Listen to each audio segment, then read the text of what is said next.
I found out I owned half an acre of prime land in suburban Phoenix, Arizona, when a courier handed me a certified envelope on a Tuesday morning that changed everything. My name is Robert Walker, and I'm a 32-year-old electrical engineer who thought inheriting property from a distant uncle I barely remembered would be straightforward. The deed to the land came through probate court, nearly 13 months after Uncle Harold passed away in a nursing home outside Tucson. I hadn't seen the man since I was maybe 7 years old, sitting at some forgettable Christmas dinner where adults talked over my head about things that didn't matter to a kid. Now, decades later, his estate lawyer tracked me down as the sole living heir to this property located in the Saguaro Heights subdivision, a gated community about 20 minutes from downtown Phoenix. The paperwork looked legitimate enough. I spent my lunch break researching the address, pulling up satellite images on my phone while eating a mediocre turkey sandwich at my desk. The lot sat at the end of Cactus Bloom Drive, bordered by desert scrubland on two sides. According to the property records, Uncle Harold purchased it back in 1998 with plans to build a retirement home that never materialized. The land had sat untouched for over 2 decades, just collecting property taxes that were apparently paid automatically from some trust fund the old man had set up. What the satellite images showed, however, made my sandwich suddenly taste like cardboard. The supposedly vacant lot wasn't vacant at all. Someone had built a community garden on my property, complete with raised beds, a small greenhouse structure, and what looked like an irrigation system. Wooden signs marked different sections, and I could make out pathways between organized rows of plants. I called the lawyer who handled the estate the moment I got back to my apartment that evening. Gerald Martinez was a patient man in his 60s who spoke with the deliberate calm of someone who dealt with confused beneficiaries for 40 years. "The property is definitely yours, Robert," Gerald confirmed, papers rustling in the background. "Your uncle maintained ownership until his death. The title is clean, no liens, no encumbrances. Why do you ask?" "Because someone built a whole garden on it," I said, staring at my laptop screen where I'd pulled up the images again. "Like a serious operation. This isn't just someone tossing seeds over a fence." Gerald was quiet for a moment. "That's unfortunate, but not uncommon with long-held vacant properties. You'll need to contact whoever's using it and inform them they're trespassing. If they refuse to leave, you can pursue legal action." I thanked him and hung up, but something about the situation nagged at me. The garden looked established, maintained, organized. This wasn't accidental encroachment. Someone had invested serious time and money into developing land they didn't own. The next Saturday, I drove out to Saguaro Heights to see the property in person. The subdivision was one of those master-planned communities that sprouted up all over Phoenix in the late 90s, featuring beige stucco homes with terracotta roofs and strict architectural guidelines. A security gate blocked the entrance, but the guard waved me through after I showed him the property deed and my driver's license. Cactus Bloom Drive wound through streets named after desert plants: Mesquite Lane, Ocotillo Court, Barrel Cactus Way. The houses were well maintained, each yard featuring the obligatory desert landscaping with gravel and drought-resistant plants. Kids rode bikes on the sidewalks. A man washed his car in a driveway. Everything screamed upper-middle-class suburban normalcy. My property sat at the very end of Cactus Bloom Drive, where the subdivision bumped up against undeveloped desert. A low stone wall marked the community boundary, but my lot extended beyond it. What I found when I pulled up made the satellite images seem inadequate. The garden was impressive. 20 raised beds, each about 4 feet by 8 feet, arranged in neat rows. The greenhouse was larger than it appeared from above, maybe 12 by 16 feet, with proper ventilation and what looked like automated watering systems. Tomato plants climbed wooden stakes. Leafy greens filled several beds. Herbs grew in dedicated sections. A small shed sat in one corner, painted to match the beige aesthetic of the subdivision. Solar panels on the greenhouse roof caught the afternoon sun. Someone had spent thousands of dollars developing this space. This was no casual hobby garden. A woman in her late 50s emerged from between the raised beds as I stood there taking it all in. She wore a wide-brimmed sun hat, gardening gloves, and an expression that immediately shifted from surprise to hostility. "Can I help you?" She called out, her tone making it clear she didn't actually want to help me with anything. "This is a private community garden, residents only." I walked closer, holding up the deed I'd brought along. "I'm Robert Walker. I own this land." Her face went through several interesting color changes. "That's impossible. This land has been vacant for over 20 years. The HOA has maintained this garden for the past 7 years under adverse possession rights." "Adverse possession in Arizona requires 10 years of continuous use," I said, having done my homework. "And that's only if certain conditions are met. The property owner has to be absent or not object to the use. I just inherited this land. My uncle owned it until his death last year." The woman's mouth formed a thin line. "I'm Patricia Henderson, president of the Saguaro Heights Homeowners Association. This garden serves 30 families in this community. We invested over $18,000 in infrastructure and improvements. You can't just show up and claim ownership."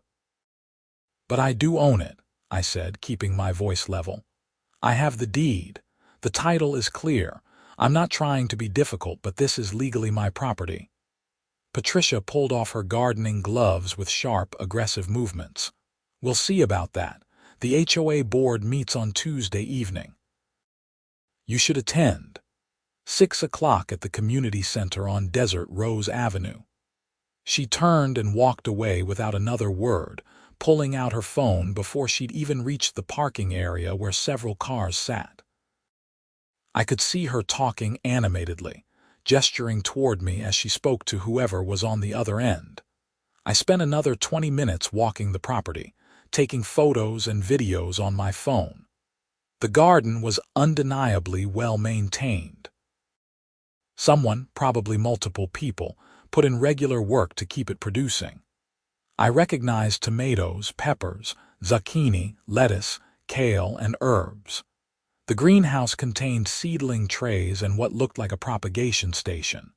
This was a serious agricultural operation, albeit a small-scale one. A chain-link fence separated my property from the house directly adjacent to it. An older man stood in his backyard, watching me with arms crossed over his chest. "You're stirring up trouble," he called over. "That garden feeds a lot of people." "It's on my land," I replied. "Did anyone ever try to contact the property owner before building all this?" He shrugged. "Patricia said she looked into it years ago. The land was listed as vacant, taxes were current, but no one ever responded to the letters the HOA sent. After a while, we figured whoever owned it didn't care." "Letters to what address?" I asked. "How should I know? I'm not on the board." I thanked him and headed back to my car. The drive home gave me time to think. This wasn't going to be simple. The HOA had invested money and time into developing land they didn't own, probably operating on the assumption that abandoned property was fair game. Now they faced losing everything they'd built. Part of me sympathized. Community gardens were great. Fresh produce, neighborhood cooperation, outdoor activity, all positive things. But the property was mine, legally and clearly. My uncle had paid taxes on it for over 20 years. The HOA's failure to properly verify ownership before building wasn't my problem. I spent Sunday researching Arizona property law, adverse possession claims, and HOA regulations. The more I read, the clearer it became that the Saguaro Heights HOA had messed up badly. They had no legitimate claim to the land. Even if they'd sent letters to some address years ago, that wouldn't matter if they hadn't sent them to the correct property owner. Uncle Harold's attorney had his contact information. The tax assessor had a mailing address on file.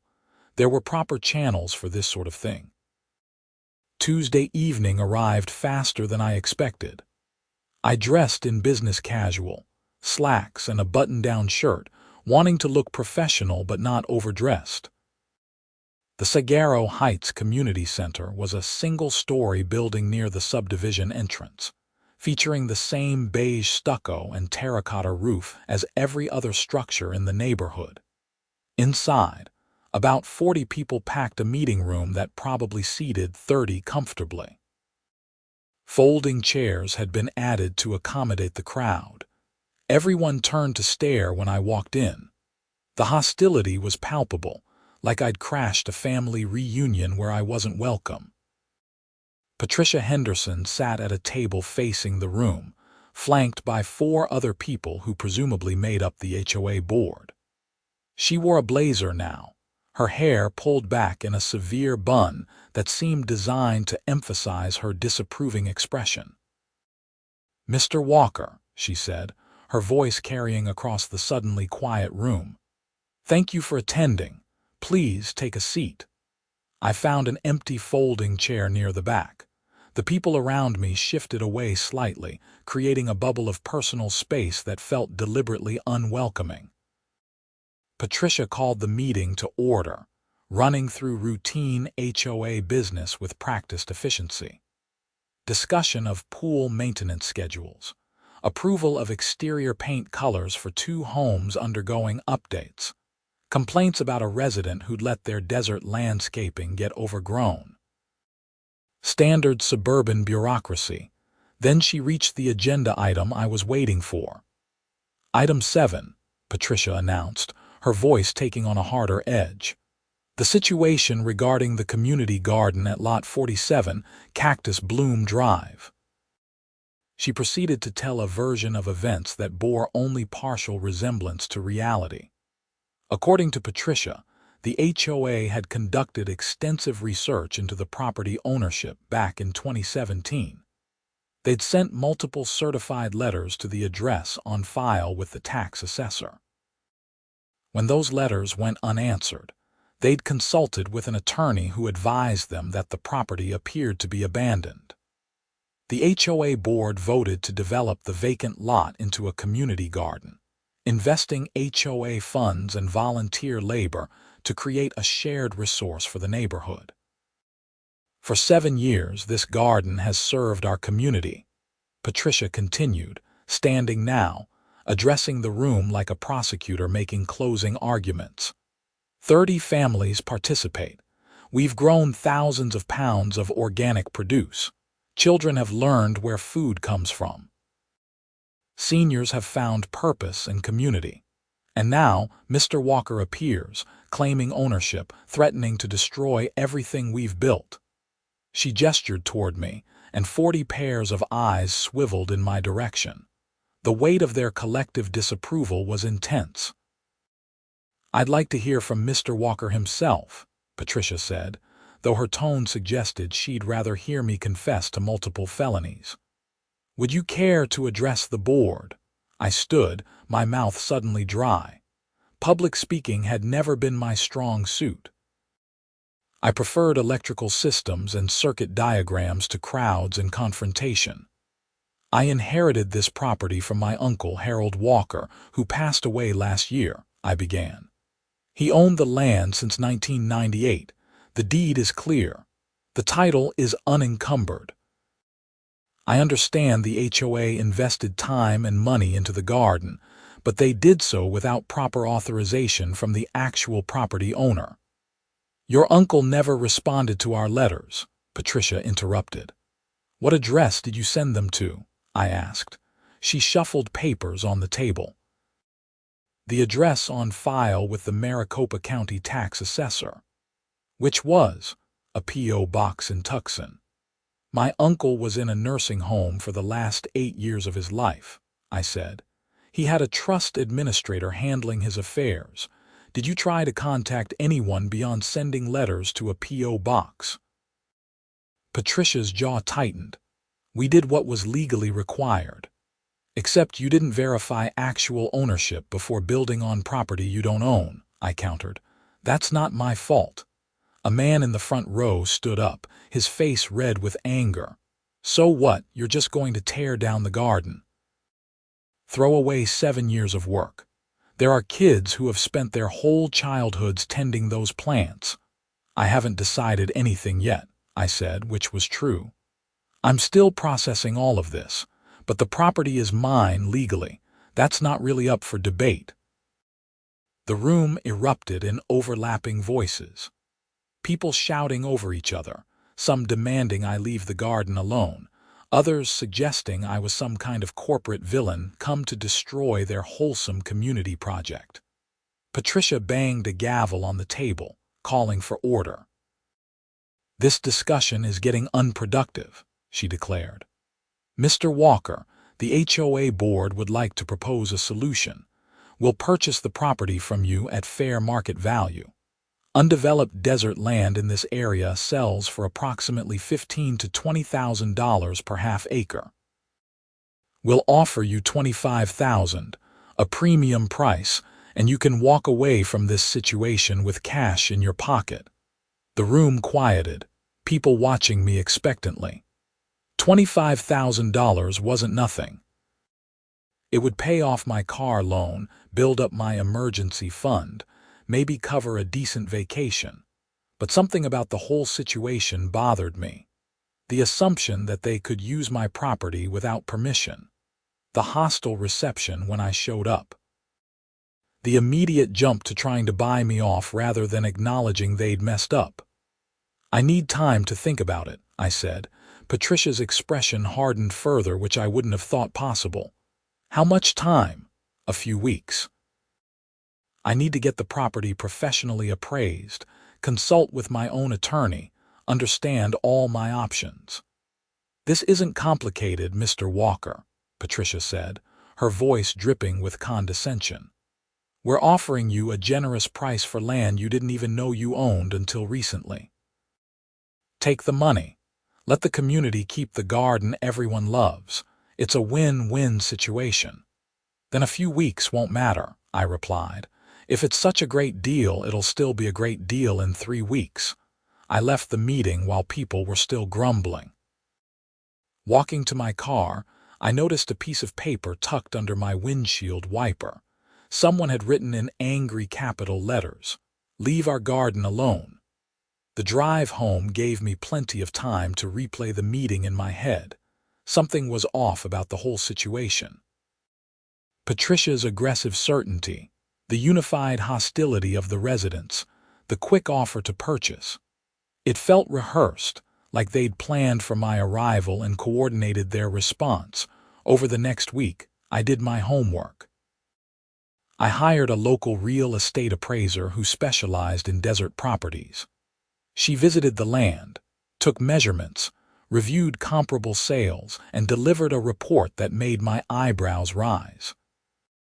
Developed land in Saguaro Heights, with utilities and improvements, was selling for $70,000 to $80,000 per half acre. Even accounting for the fact that my property sat at the edge of the subdivision, and adjusting for the fact that the improvements were a garden rather than a building, the appraiser estimated fair market value at $55,000 to $60,000. The HOA's offer of $25,000 was lowball, potentially less than half what the property was actually worth. I also consulted with a real estate attorney named Rebecca Chen, a sharp woman in her 40s who'd handled numerous property disputes in the Phoenix area. She reviewed all my documentation in her downtown office while I sat across from her desk, trying not to look at the expensive law degree frames on her wall. "This is pretty cut and dry," Rebecca said, setting down the papers. "You own the property. The HOA's adverse possession claim won't hold up. They haven't occupied it long enough, and their occupation wasn't hostile since they apparently tried to contact the owner initially. Their offer to purchase is your decision, but it's well below market value." "Why would they lowball me?" I asked. "If they really want to keep the garden, wouldn't they offer fair price?" Rebecca leaned back in her chair. "Few possibilities. 1, they're hoping you don't know better and will take a quick payout. 2, they don't actually have the funds to offer fair value and they're bluffing. 3, there's something else going on with that property that we don't know about yet." "Like what?" "Hard to say without more investigation. But in my experience, when HOAs get aggressive and defensive about property disputes, there's usually something motivating that behavior beyond community gardens." She recommended I request copies of all HOA meeting minutes related to the garden, any communications between the HOA and contractors who worked on the property, and financial records showing how the garden development was funded. "You're entitled to this information as a property owner in the subdivision," Rebecca explained. "Arizona law gives you access to HOA records. If they refuse, that tells us something too." I sent a formal written request to Patricia Henderson the next day, citing the relevant Arizona statutes. The response came back within 48 hours, which was surprisingly fast. Patricia's email was professionally worded but cold. The HOA would provide the requested documents, but they required 7 to 10 business days to compile everything. She also reiterated their purchase offer and suggested I seriously consider accepting it to avoid unnecessary legal complications. The implied threat wasn't subtle. While waiting for the documents, I decided to visit the property again, this time during a weekday morning when I'd taken time off work. I wanted to see the garden during normal hours, maybe talk to whoever was actually using it rather than just the angry board members. 3 people were working in the garden when I arrived around 10 in the morning. 2 women in their 60s and a younger man, maybe late 20s, all wearing sun hats and working in different raised beds. I approached slowly, not wanting to startle anyone. One of the women noticed me first, straightening up and shading her eyes against the sun. "Can we help you?" she asked, polite but cautious. "I'm Robert Walker. I own this land." Her expression shifted to recognition. "Oh, you're the one Patricia's been talking about." "I'm sure she has," I said dryly. "I'm not here to cause trouble. I just wanted to see the garden during the day, maybe understand what people are actually doing here." The younger man walked over, pulling off his gloves. He had the lean build of someone who spent a lot of time outdoors with sun-weathered skin and calloused hands. "I'm Derek," he said, offering a handshake. "I manage the garden. Well, volunteer manage. I'm a landscape architect by trade." We shook hands. His grip was firm but not aggressive. "This is impressive work," I said, gesturing to the beds. "You clearly know what you're doing." Derek's expression warmed slightly. "Thanks. It's been a labor of love. We rotate crops seasonally, use companion planting to minimize pests, and the solar irrigation system runs on timers to maximize water efficiency. In the Phoenix climate, you have to be smart about resources." He walked me through the garden, explaining the layout and methodology. The man genuinely loved this place. His enthusiasm was infectious, as he pointed out the 3 sisters planting in one bed where corn, beans, and squash grew together. The herb spiral that created different microclimates for various plants. The composting system that recycled organic waste from participating households. "How many people actually use this garden?" I asked. Regularly. Maybe 20 families, Derek said. Another 10 participate occasionally. Everyone contributes either labor or a small monthly fee to cover supplies. We harvest communally and distribute based on participation levels. And Patricia Henderson, Derek's expression became guarded. She's on the board. She doesn't actually garden much herself. One of the older women, who'd introduced herself as Martha, spoke up. Patricia pushed hard for the garden initially. She said it would increase property values and give the HOA something to showcase. But once it was built, she mostly just shows up for photo opportunities when we have community events. That was interesting. Patricia presented herself as the garden's champion, but the actual gardeners saw her as more of a figurehead. "Can I ask you something?" I said. "When the HOA built this garden, did anyone question whether they actually had rights to the land?" Derek and Martha exchanged glances. Martha spoke first. "Some people raised concerns," she admitted. "This was before I joined, but I heard there was debate at the board meetings." Patricia said her attorney confirmed the property was effectively abandoned and the HOA could claim it through adverse possession. After 7 years. I asked. "I don't know the legal details," Martha said. "I just wanted to grow tomatoes with my neighbors." I spent another 30 minutes talking with them, learning about the community that had formed around the garden. Despite my frustration with the HOA's presumption, I couldn't help but appreciate what they'd built here. These were genuinely good people trying to do something positive. But it was still my property, and the HOA still had no legal right to it. The documents arrived 10 days later, delivered via courier in a thick manila envelope. I spread them across my dining table that evening and started reading. The first batch was meeting minutes from 2017, when the garden project was initially proposed. Patricia had indeed driven the initiative, presenting it to the board as a way to activate unused space and enhance community engagement. The minutes showed some discussion about property ownership, with one board member, a man named Thomas Gardner, explicitly asking whether the HOA had legal authority to develop land they didn't own. Patricia's response, recorded in the minutes, was that their attorney had reviewed the situation and confirmed the property appeared abandoned under Arizona law. The board voted 4-1 to proceed, with Thomas voting against. I made a note to try to contact Thomas Gardner. The financial records were enlightening. The HOA had spent $18,000 on the garden, as Patricia mentioned, but the funding structure was odd. Rather than taking the money from regular HOA dues, they'd created a special assessment that charged each homeowner in the subdivision an additional $150 in 2017. The assessment was described as community enhancement funding. 300 homes in the subdivision, each paying an extra $150, generated $45,000. But the garden only cost $18,000 to build. Where did the other $27,000 go?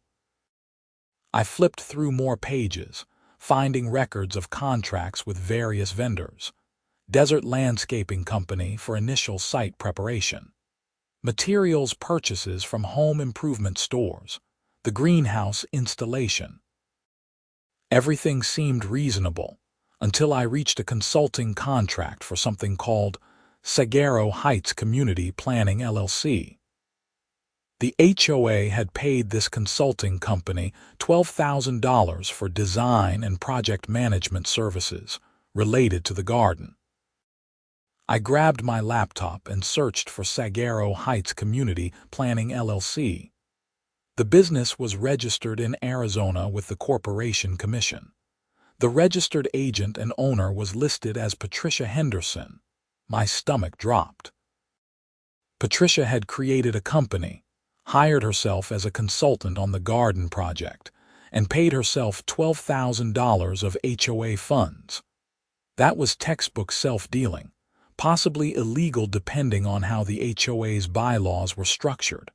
I kept digging through the documents. More contracts with Patricia's consulting company appeared over the years.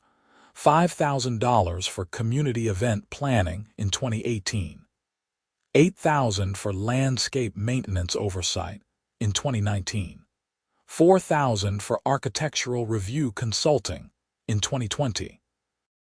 Over 4 years, Patricia had funneled approximately $30,000 from HOA funds into her own pocket through this consulting arrangement. I sat back in my chair, staring at the papers spread across my table.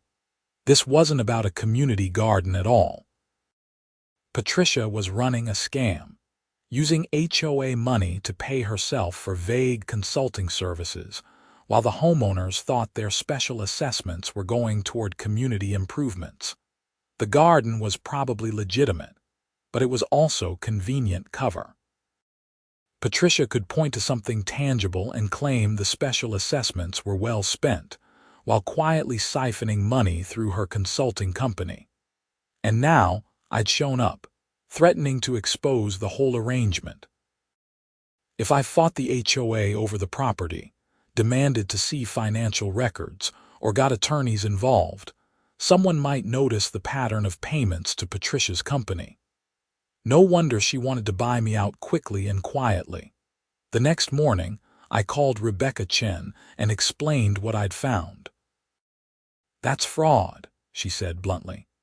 "Self-dealing by an HOA board member, especially without disclosure to the homeowners, violates Arizona law. You need to report this." "To who?" "The Arizona Attorney General's office has a consumer protection division that handles HOA fraud." "You should also inform the homeowners themselves. They have a right to know their board president is stealing from them." "Will this help my property situation?" I asked. "It certainly doesn't hurt," Rebecca said, "but you already own the property outright.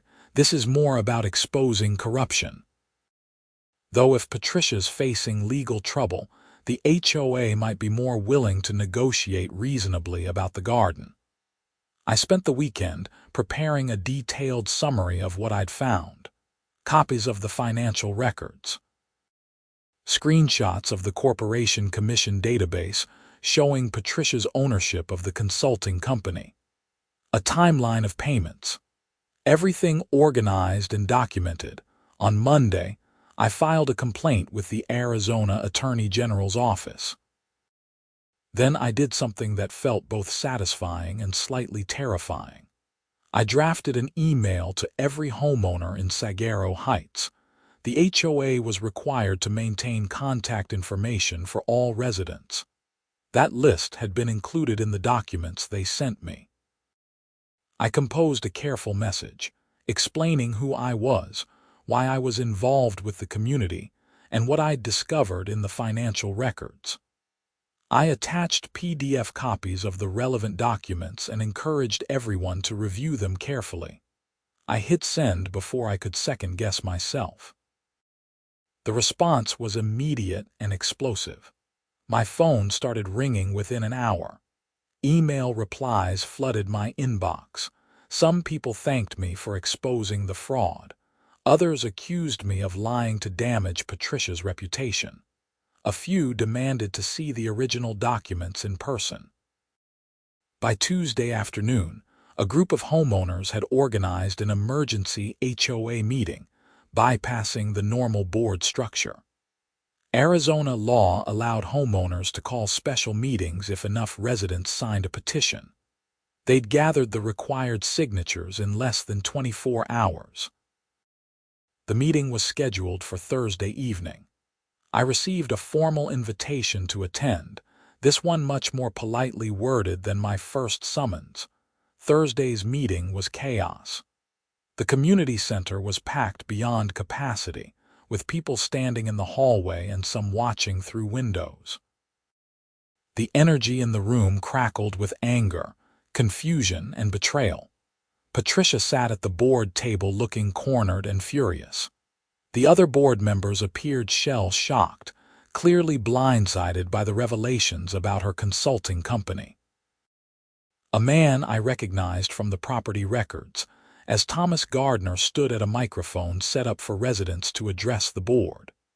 He was in his 50s, balding, with the tired eyes of someone who'd been proven right after years of no one listening.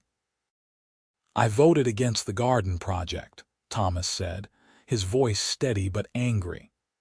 "Not because I opposed community gardens, but because I had concerns about the property ownership and the funding structure." Patricia assured the board everything was legal and appropriate. She said her consulting company was necessary because none of us had expertise in project management. I trusted her. We all trusted her.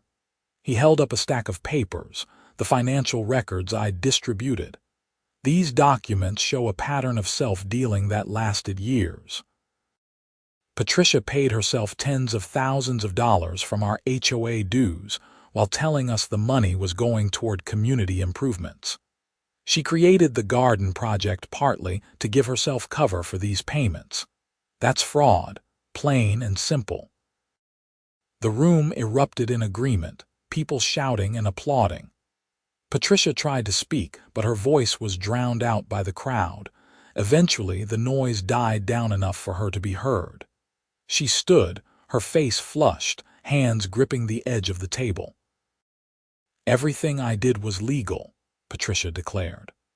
"My consulting company provided legitimate services. I have documentation of every hour I worked, every service I rendered. This is a witch hunt motivated by Mr. Walker's desire to steal our community garden." "Then show us the documentation," someone yelled from the crowd. "Yeah, let's see these invoices," another person called out. Patricia's mouth opened and closed. "Those are proprietary business records. Paid for with our HOA dues," Thomas shot back. "We have a right to see them." The meeting continued for nearly 3 hours. Accusations flew. Patricia alternated between defensive anger and attempts at sympathy-garnering explanations. The other board members, realizing they'd been implicated by association, tried to distance themselves from her decisions. Eventually, a motion was made to suspend Patricia from the board pending an independent audit of HOA finances. The motion passed overwhelmingly. Patricia stormed out of the meeting to a chorus of boos and angry shouts. I left shortly after, emotionally exhausted. My phone buzzed as I reached my car. A text from a number I didn't recognize. "Thank you for exposing her. She's been a tyrant for years. Derek, the garden manager." I texted back a brief acknowledgement, then drove home through the dark Phoenix streets, trying to process everything that had happened. The investigation moved faster than I expected. The Attorney General's office took the complaint seriously, especially after receiving calls from dozens of angry Saguaro Heights residents. They subpoenaed HOA records and launched a formal investigation into Patricia's consulting arrangements. Meanwhile, the HOA hired a forensic accountant to conduct an independent audit. The results, released 3 weeks later, were damning. Patricia had paid herself over $60,000 through various consulting contracts over a 5-year period. Her documentation of services rendered was vague and inconsistent. In several cases, she'd billed for work that other vendors had actually performed, essentially getting paid twice for the same projects. The Arizona Attorney General filed criminal charges in late March. Patricia Henderson was arrested and charged with theft, fraud, and breach of fiduciary duty. The local news covered the story, running footage of her being led from her home in handcuffs while neighbors watched from their yards. I felt no satisfaction watching that coverage. Just sadness that someone had been so greedy, so willing to betray people who trusted her. With Patricia removed from the picture, the HOA's attitude toward me changed dramatically. The new board president, Thomas Gardner, called me personally to apologize for how I'd been treated. "We were lied to and manipulated," Thomas said. "Patricia convinced us you were the bad guy trying to destroy something beautiful. We should have done our own research. I'm sorry." "I appreciate that," I said. "Where do we go from here?" That's what I wanted to discuss. The community would still like to keep the garden if possible. We understand it's your property, and we have no legal claim to it, but we're hoping we can work out an arrangement that benefits everyone. Thomas proposed a formal lease agreement. The HOA would pay me fair market rent for the property, assessed by an independent appraiser. In exchange, they'd maintain the garden, and I'd have no responsibility for upkeep or liability. The lease would run for 5 years initially, with options to renew. We'd also like to rename it the Harold Walker Memorial Garden, if you're comfortable with that, Thomas added, as a way of honoring your uncle and acknowledging that this is your family's land. I was quiet for a moment, unexpected emotion tightening my throat. I'd barely known Uncle Harold, but the idea of his name on something positive and community-oriented felt right. "I'd like that," I managed. "Let's work out the details." Rebecca Chen reviewed the lease agreement the HOA drafted. It was fair, professional, and protected both parties. The rent they proposed was reasonable, based on market comparables. The liability provisions were clear. The maintenance responsibilities were well defined. "This is a good deal," Rebecca said. "You get income from property you weren't planning to develop anyway. They get to keep their garden, and everyone moves forward." I signed the lease in mid-April at a ceremony the HOA organized. Most of the neighborhood turned out, gathering around the garden on a warm Saturday morning. Someone had made a wooden sign reading Harold Walker Memorial Garden in elegant carved letters. They unveiled it while people clapped and a few kids ran between the raised beds. Derek gave a short speech about community and growth and second chances. Thomas thanked me publicly for my patience and understanding. Martha presented me with a basket of fresh vegetables from the garden, tomatoes and peppers and herbs wrapped in a cloth napkin. I felt weirdly emotional about the whole thing. 3 months ago, I'd inherited property I didn't know existed. Now I stood surrounded by neighbors I'd never met, celebrating a garden built on land my forgotten uncle had owned, while a woman I'd helped send to jail faced trial for fraud. Life was strange sometimes. Patricia Henderson's trial took place in July. The evidence was overwhelming. Her own financial records, subpoenaed by the state, showed she'd spent the money from her consulting contracts on personal expenses, vacations, jewelry, home renovations. She'd treated the HOA like a personal bank account, convinced no one would ever check closely enough to notice. The jury found her guilty on all counts. The judge sentenced her to 3 years in prison, with provisions for restitution to the HOA. She'd have to pay back every dollar she'd stolen, plus interest and penalties. I didn't attend the trial, but I followed the news coverage. The case became something of a cautionary tale in Phoenix, with local media running stories about HOA oversight and the importance of financial transparency in community organizations. The Arizona legislature even introduced a bill requiring greater financial disclosure for HOA board members, inspired partly by Patricia's case. I had mixed feelings about becoming the face of HOA reform, but if something good came from this mess, I supposed that was worth something. Summer in Phoenix was brutal, as always. Temperatures soared past 110 degrees. The garden struggled despite Derek's best efforts with shade cloth and extra watering.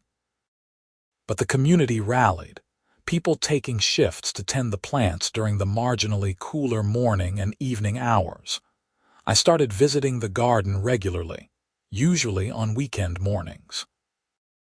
At first, I told myself I was just checking on my investment, making sure the property was being maintained according to the lease. But truthfully, I enjoyed being there. The smell of tomato plants and fresh herbs, the sight of vegetables growing in neat rows, the casual conversations with neighbors who were starting to feel less like strangers. Derek taught me the basics of desert gardening, patiently explaining why you planted certain crops at certain times, how to rid the soil, which plants thrived in Phoenix's unique climate. I started helping with harvest days, learning to identify when peppers were ready to pick, how to properly prune tomato plants, the satisfaction of pulling carrots from the earth. Martha adopted me as a kind of project, determined to teach me cooking techniques for the vegetables I helped grow. She'd show up at my apartment with bags of produce and recipes, insisting I needed to learn proper nutrition. I was a decent cook already, but I let her think she was reforming my bachelor diet. Her zucchini lasagna was incredible, and her roasted pepper salad was something I started making regularly. By October, when the weather finally cooled into the beautiful Phoenix fall, I'd become a regular fixture at the garden. People stopped being surprised to see me.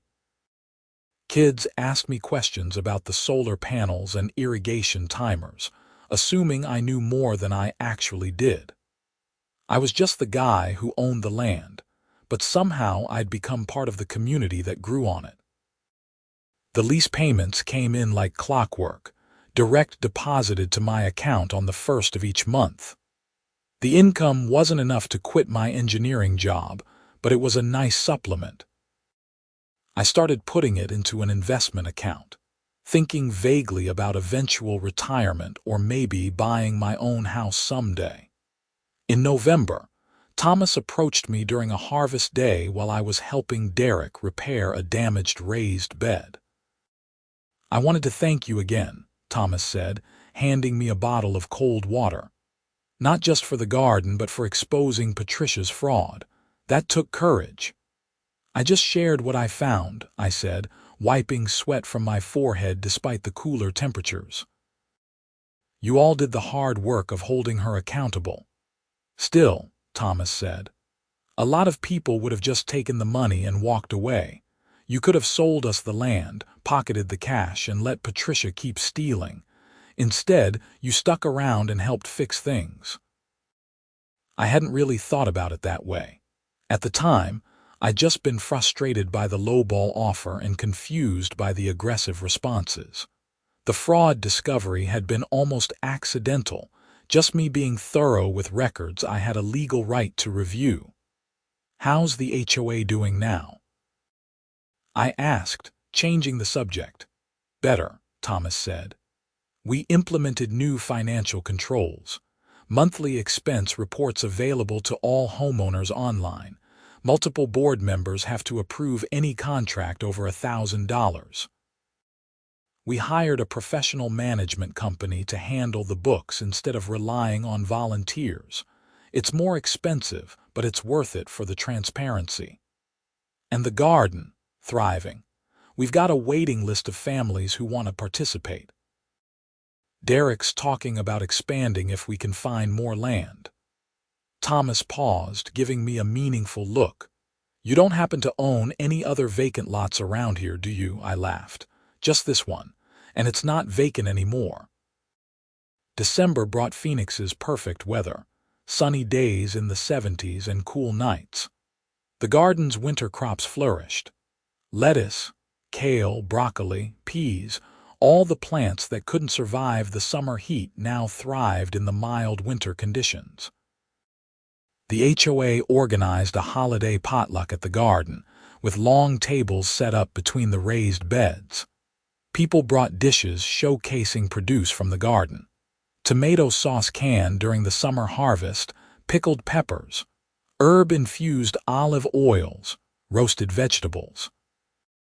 Someone made a salad entirely from greens picked that morning. I brought Martha's zucchini lasagna, which had become my signature dish. People complimented it enthusiastically, and I made sure to credit Martha loudly enough for her to hear. She beamed at me from across the table. As the sun set and string lights illuminated the garden, I found myself standing back and watching the scene. Families laughing together, kids playing tag between the beds, neighbors who might never have spoken sharing food and stories. A community genuinely connected to each other and to the land they cultivated together.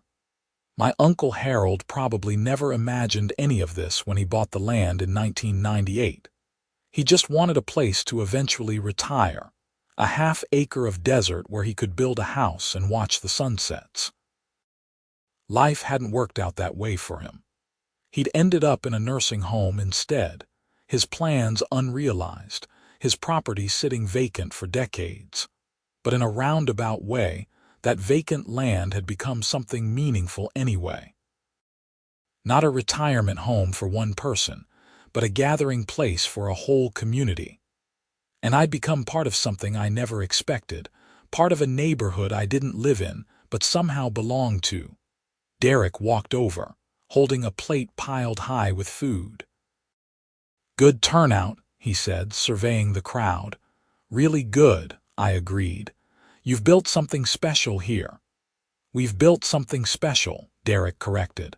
"This wouldn't exist without your uncle's land and your willingness to work with us. You could have torn it all down." A lot of people would have. I thought about it, I admitted. That first day when Patricia was so hostile, I was ready to lawyer up and assert my property rights just out of spite.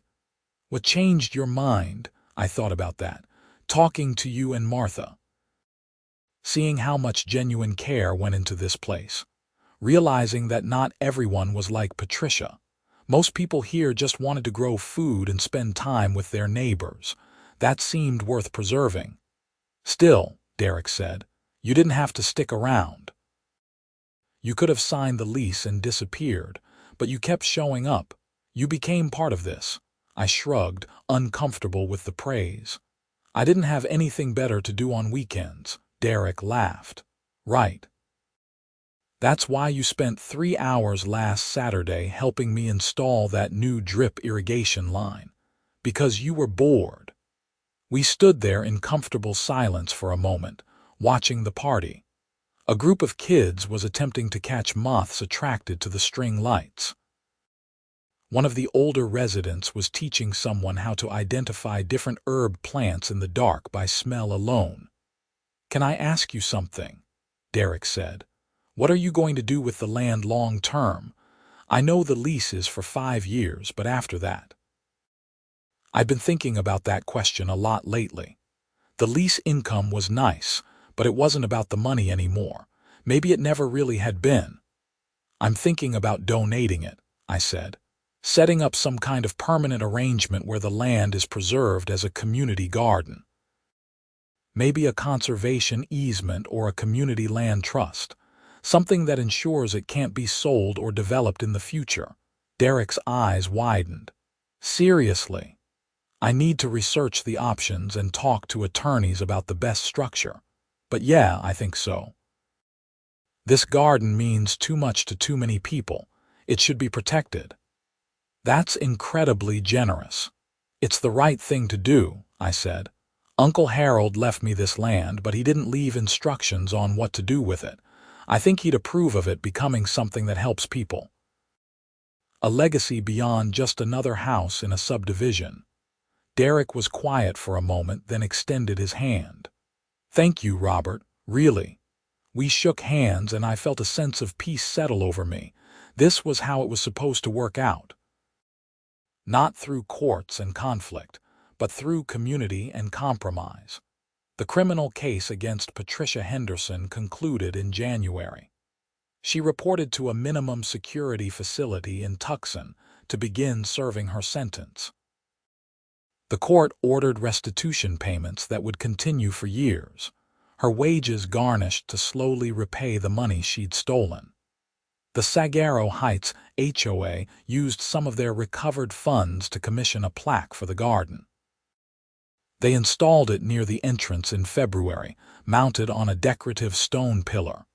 The inscription read, Harold Walker Memorial Garden, established 2017, preserved by the community through integrity, accountability, and shared purpose. At the dedication ceremony, Thomas gave a speech about lessons learned, about the importance of questioning authority, demanding transparency, and protecting communal resources, about how one person's greed had nearly destroyed something beautiful, and how many people's dedication had saved it. We also learned, Thomas said, looking directly at me, that property rights and community values don't have to be in conflict. Robert Walker could have exercised his legal rights and removed this garden. Instead, he chose to work with us, to become part of our community, and now to ensure this land serves its purpose in perpetuity. That's the kind of integrity we should all aspire to. The applause was warm and genuine. I felt embarrassed by the attention but also grateful. These people had become my friends. This garden had become my refuge. This community had become an unexpected part of my life. In March, I finalized the legal arrangements with Rebecca Chen's help. We established a community land trust with a board made up of Saguaro Heights residents, local nonprofits focused on food security, and urban agriculture experts. I transferred ownership of the property to the trust, ensuring it would remain a community garden in perpetuity. The trust could never sell the land or develop it for other purposes. The deed restrictions I placed on it guaranteed it would always be used for community agriculture, education, or open space. Even if Saguaro Heights ceased to exist somehow, even if the neighborhood changed completely, that half-acre would remain protected. I retained no financial interest in the arrangement. The trust took over the property completely, including all maintenance and liability. My involvement going forward would be purely voluntary, just another gardener showing up on weekends to plant seeds and pull weeds. It felt right, giving up something valuable to preserve something even more valuable. Making sure that Uncle Harold's land, held for decades without purpose, finally had meaning that would outlast all of us. The final paperwork was signed on a Tuesday morning in Rebecca's office. She witnessed my signature, notarized the documents, and filed them with the county recorder's office. The transaction was complete. I no longer owned the property I'd inherited 15 months earlier. "You're a rare client," Rebecca said as she walked me out. "Most people in your position would have maximized their financial benefit, sold to a developer, built their own house, something profitable. You chose community over cash." "I chose what felt right," I said. "The money was never that important. The garden was." "Well, you've set a good example. I'll probably cite your case in future property disputes as evidence that creative solutions exist if people are willing to look for them." I drove back to Saguaro Heights afterward, wanting to see the garden on this milestone day. It was quiet when I arrived, a Wednesday morning with most people at work or school. Just me and the raised beds and the greenhouse and the desert sun warming the soil. I walked the pathways Derek and I had improved, past the beds Martha had helped me learn to tend, through the section where kids from the neighborhood elementary school grew pumpkins every fall. Every corner held memories now, connections to people who'd become important to me. My phone rang. It was my mom, calling from Oregon where she'd retired. I'd told her about the inheritance and the subsequent drama, but she hadn't been particularly interested in the details.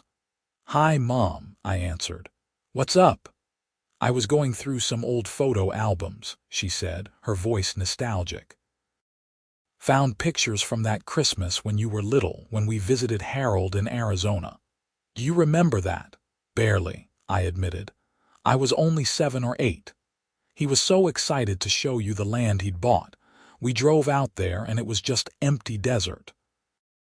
He talked about the house he was going to build, the garden he wanted to plant. He had so many plans. She paused.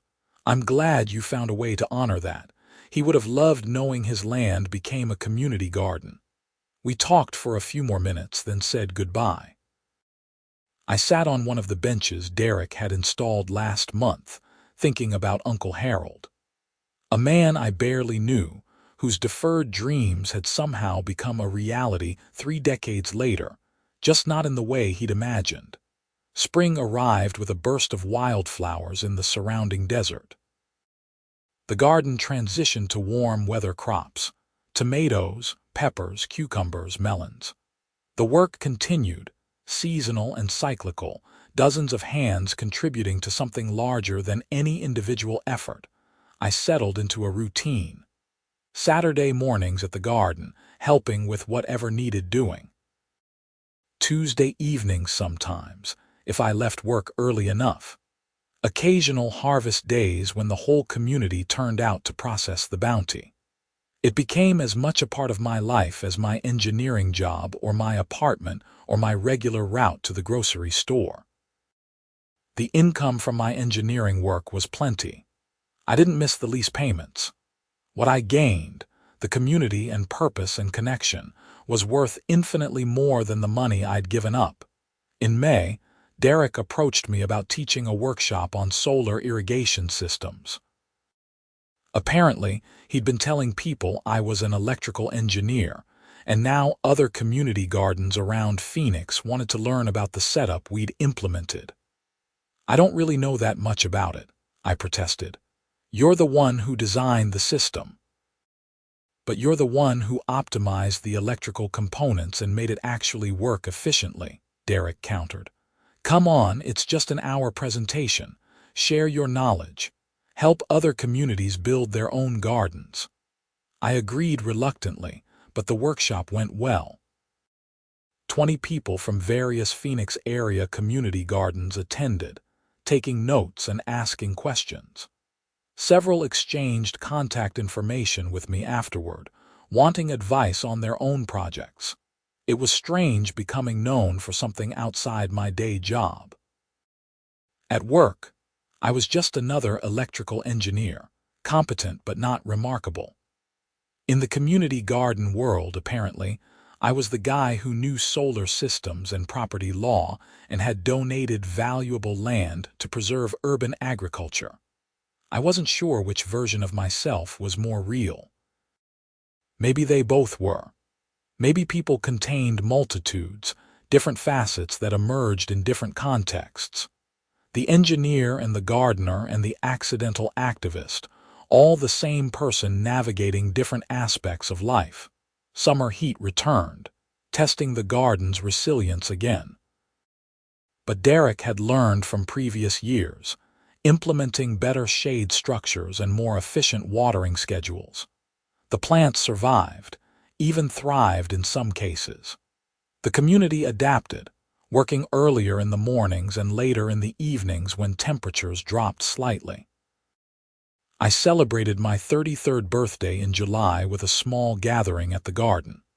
Martha insisted on organizing it, inviting what felt like half the neighborhood.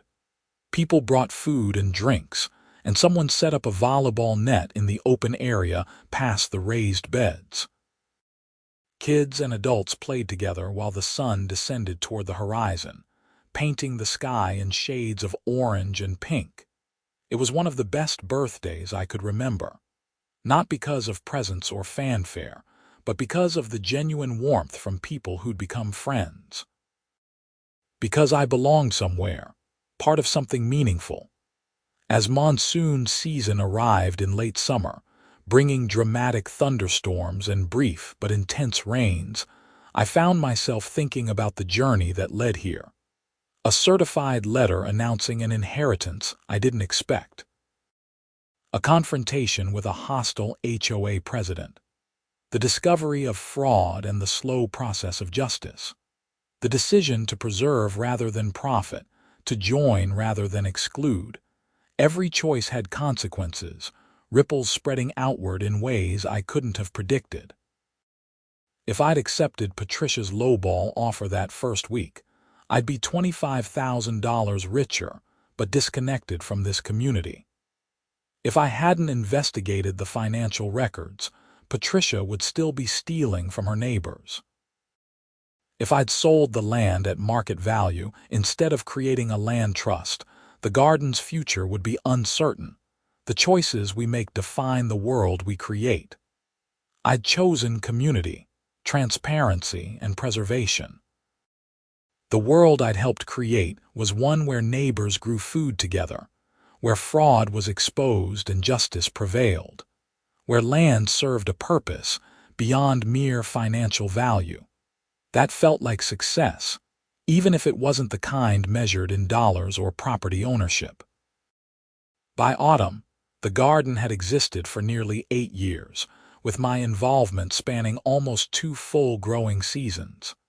The physical space looked better than ever, with improvements and refinements Derek continued to implement. But more importantly, the community remained strong. New families joined. Kids who'd started as toddlers were now helping with real garden tasks. Friendships deepened. The space served its purpose beautifully. I'd found something I didn't know I was looking for when that inheritance notice arrived. Not wealth or property, but connection and purpose. A place where I mattered, where my contributions had value beyond my professional expertise, where I could get dirt under my fingernails and sun on my face and satisfaction from watching things grow. Uncle Harold's vacant land wasn't vacant anymore. It was alive with purpose, thriving with community, growing food and friendships in equal measure. His deferred dream had become a different reality, but perhaps an even better one. Standing in the garden on a cool October morning, watching Martha teach a group of kids how to harvest carrots while Derek adjusted the irrigation system, and Thomas planned next season's crop rotation, I felt profound gratitude. For the inheritance I'd never expected. For the conflict that forced me to pay attention. For the community that welcomed me despite our rocky start. For the opportunity to make choices that aligned with my values rather than just my financial interests. The deed might have passed to me, but the land belonged to everyone now.